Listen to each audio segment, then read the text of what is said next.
تصور کنین شما یکی از اولین انسان ها هستین و دارین با بچه‌تون قدم میزنین که یه شیر میبینین.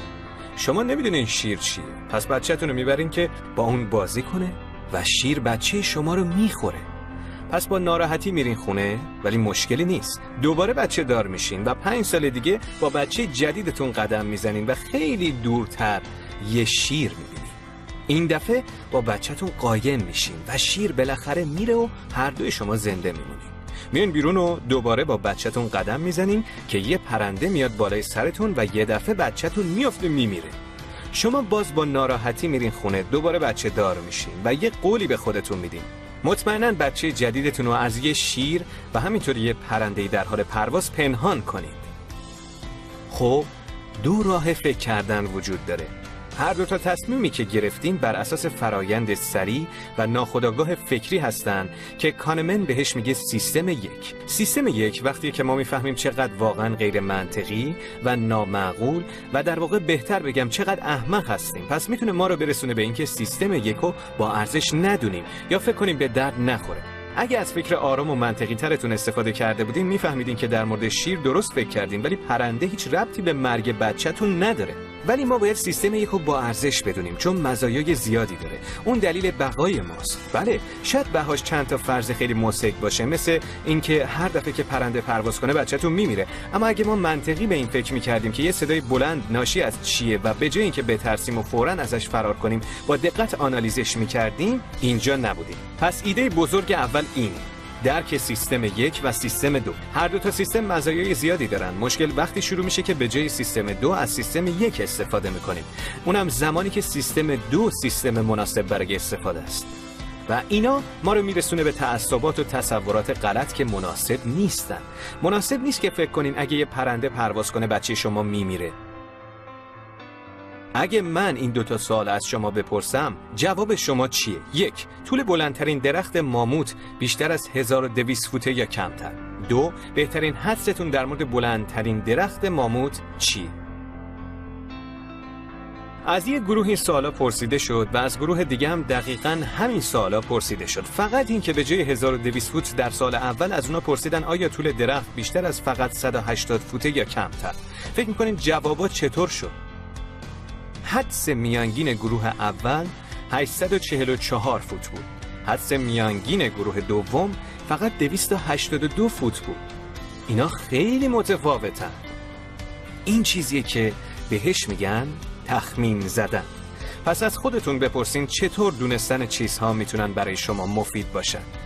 دان آریلی، یکی از اقتصاددانهای مورد علاقه من، میگه که ما هیچ ایده‌ای در مورد بیشتر چیزها و مقداری که باید داشته باشن نداریم. اگه شما یه متخصص نیستین، همونطور که تو بیشتر چیزها نیستین، پس نمیدونین یه درخت ماموت چقدر باید باشه. من وقتی برای خرید میرم نمیدونم قیمت یه مایکروویو چقدر باید باشه. باید $99 باشه، $199، هیچ ایده‌ای ندارم. پس ما از راههای مختلفی برای تخمین زدنش استفاده میکنیم و تخمین زدن یکی از اونهاست. خب این چطور به طور شخصی برای شما مفیده؟ اگه خریدار هستین میخواین لیست قیمت رو نگاه کنین و به اون تخمین بزنین؟ اگه چیزی میفروشین چطور میخواین لیست قیمت رو تنظیم کنین تا از این تخمین زدن به نفع خودتون استفاده کنین؟ ایده بزرگ 2: درک تخمین زدن. یکی از چیزایی که واقعا در مورد زندگیم لذت میبرم آرامش ذهنیه که موقع انجام کارها دارم. وقتی از جایی بازدید میکنم نگران حمله تروریستا نیستم و وقتی به اونجا پرواز میکنم نگران سقوط هواپیما نیستم. و این آرامش ذهنی بیشتر از این نشأت میگیره که من خیلی طرفدار اخبار جنجالی رسانه ها نیستم، اما آدمایی رو میبینم که دائما نگرانن. دیدی چطوری تروریسم داره کل دنیا رو میگیره؟ ما داریم به کجا میریم؟ دیدی چطوری هواپیماها تمام مدت سقوط میکنن؟ ولی تو واقعیت اینطور نیست که شانس اون اتفاقا به نسبت قابل ملاحظه زیاد شده باشه. خیلی بعیدن. منظورم اینه که احتمال اینکه هواپیمای شما سقوط کنه تقریبا نزدیک به 0 و این چیزیه که به علم دسترس پذیری معروفه. حتی واقعی که احتمال اتفاق افتادنش برای شما تقریبا وجود نداره، ممکنه فقط به خاطر چیزی که برای شما در دسترسه توسط شما یه چیز خیلی محتمل باشه. پس دوباره از خودتون بپرسین چطور میتونین از این مفهوم استفاده کنین تا زندگیتون بهتر شه. بهتر از زندگیتون لذت ببرین و بدونین که دنیا به اون بدی که تصور میشه نیست، یا اینکه هر روز اخبار رو نگاه کنین و مدام مرگ و میر و نابودی‌ها رو ببینین چون این چیزا خریدار داره. ایده بزرگ 3: درک علم دسترس پذیری. بیاین فرض کنیم من بهتون پیشنهاد میدم یه بازی با هم بکنیم. یه سکه میندازم و اگه شما بردین $1000 برنده میشین و اگه باختین $1000 از دست میدین. میخواین این بازی رو انجام بدین؟ اگه مثل بیشتر مردم باشین این بازیه که نمیخواین انجامش بدین. اگه یکم قوانین رو تغییر بدم چی؟ اگه ببرین $1100 برنده میشین و اگه ببازین فقط $1000 از دست میدین. از جهت این یه بازی خوبه، ولی اگه ازتون میخواستم این بازی رو انجام بدین و میدونستین یه شانس 50% هست که ممکنه $1000 رو از دست بدین، اگه مثل بقیه مردم باشین با اینکه یه شانس 50% برای برد $1100 هست بازم نمیخواین بازی کنین. به این میگن نفرت از باخت. بیشتر مردم به شدت از باخت بیزارن. در واقع باید پیشنهاد چیزی حدود $2000 باشه تا مردم رو به بازی کردن تشویق کنه. شاید جالب باشه، ولی باز از خودتون بپرسین چطور میتونین از این مهارت تو زندگیتون استفاده کنین. میدونین شما اگه بخواین ریسک از دست دادن چیزی رو به مردم توضیح بدین خیلی آسان تره تا اینکه بخواین چیزی که ممکنه به دست بیارن رو توضیح بدین. خب شاید بخواین یکی رو متقاعد کنین که الکلی بودن بده. چطور میخواین این کارو بکنین؟ میخواین در مورد این حرف بزنین که اگه به این مشکل غلبه کنن شغل بهتری گیرشون میاد و پول بیشتری در میارن، یا میخواین بهشون بگین ممکنه عزیزانشون مثلا همسر و فرزندانشون از دست بدن؟ ایده بزرگ 4، درک نفرت از باخت. تصور کنین من یه دکترم و باید یه عمل روی شما انجام بدم و بهتون میگم یه احتمال 10% وجود داره که شما بمیرین. همینطور میتونم بگم یه شانس 90% وجود داره که زنده بمونید. از لحاظ آماری ابداً هیچ فرقی بین این دوتا جمله نیست، اما تو مورد اول احساس شما خیلی بدتر از مورد دوم میشه. به این میگن کادربندی. اینکه چطور یک شرایط یکسان رو کادربندی میکنین میتونه اثرات بسیار متفاوتی داشته باشه.